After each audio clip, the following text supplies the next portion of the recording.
Hi, I'm introducing myself. I'm Ray Patrick Desate from IT6.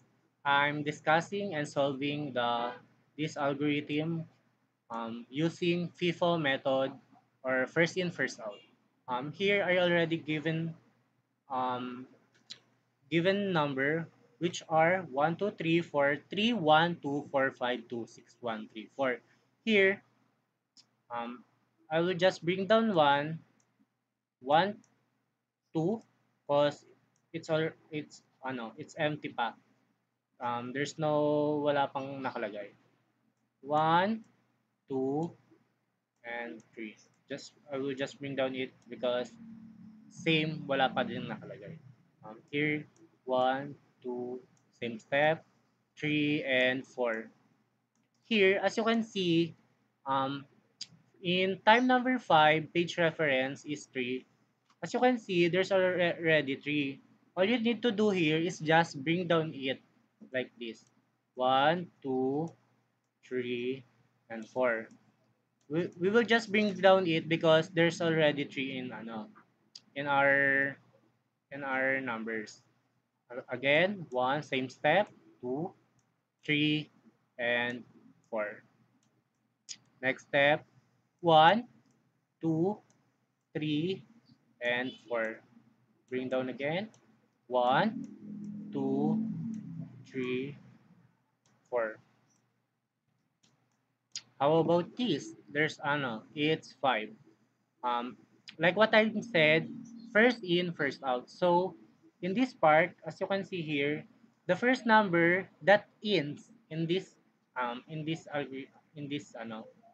compute, I don't know what it's called. In this is 1. So the first we will out number is 1. So 5, we will replace number 1 and magiging siyang 5. So 5, um, check here, and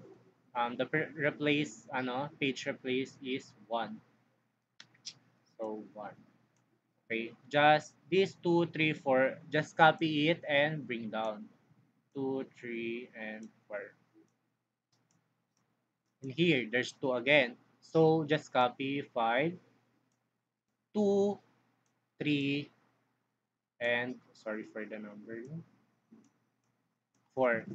So in this part, it's 6. So the first number that ends in this row or column, 5, 2, 3, 4. So we will replace number 2 magiging number 6. Just right here, 6, mm, page fault, and number 2.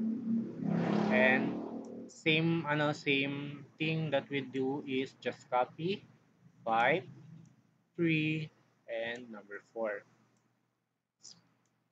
Sorry for the number. Next, the first number that ends in these numbers 5, 6, 3, 4 is number 3. So we will replace number 3 at magiging siyang number 1. So right here the number 1, check, and number 3.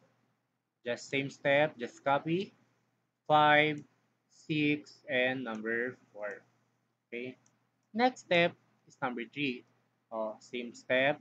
The first number that in 5614 is number 4. So we will replace number 4 magiging number 3. Same step, just copy 161. And then the the number that we replace is number 4. Next step, in here, babalik natin si number 4. So, 5613, the first number that ends in these numbers are number 5. So, number 5 will be out, or first and first out. Yes, will be out. Um, um, we're just writing 4 here, and then check, and then number 5. Same step, copy. 6 and 1 and 3.